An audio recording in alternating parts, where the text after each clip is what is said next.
Here in Balnakeille, as we come down the road with the white building, the manse, in front of us, just before the entrance to the backyard of the manse, there is on the right a large gate, and if we go through the gate and come into the field, below us on the left is the graveyard, and that is the setting for one of the stories, the story of the Bran Seer. Above us on the right is Knockhill, the green hill, and that is the setting for the story concerning the religious revival going back to the 1820s. It is here in the old graveyard at Balnakeille that the story of the most famous Lewis seer is set. A seer is, of course, someone who can see into the future. He was Coinneach Oer in Gaelic, Dun Kenneth, but he was also known as the Bran Seer. His mother was sitting up on Knockhill, overlooking the cemetery. As she was looking, she was tending her cattle, and she saw the graves open and the people fly and move away.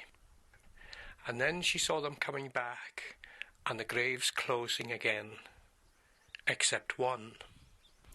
She had her distaff with her. Distaff is a stick of alder wood, because she worked with wool while she was tending her cattle. She went down and put the distaff across the open grave. After a while, a beautiful girl appeared at the grave and asked her to remove the distaff. And she said, "You'll have to tell me about yourself. I am Gragag, the daughter of the King of Norway. At home as a girl, I kept hearing of the plunder that was done in the Southern Isles, which is what the Norse called the Hebrides. So I stole away in one of the galleons, in the hope that I would be able to lessen the plunder, since I would have some influence as the king's daughter. But in the storm, we were forced in here to Uig Bay, and I was drowned in a little pool in the river, just beside the graveyard here. I have been back to my people in Norway, and that's why it's taken me longer to come back. So now will you move your distaff? I will remove it if there is something you can give me." "In the pool where I was drowned," she said, "there is a stone. It has a hole in it. And if you take your son down there, he will find the stone. And whenever he puts that stone to his eye, he'll be able to see into the future."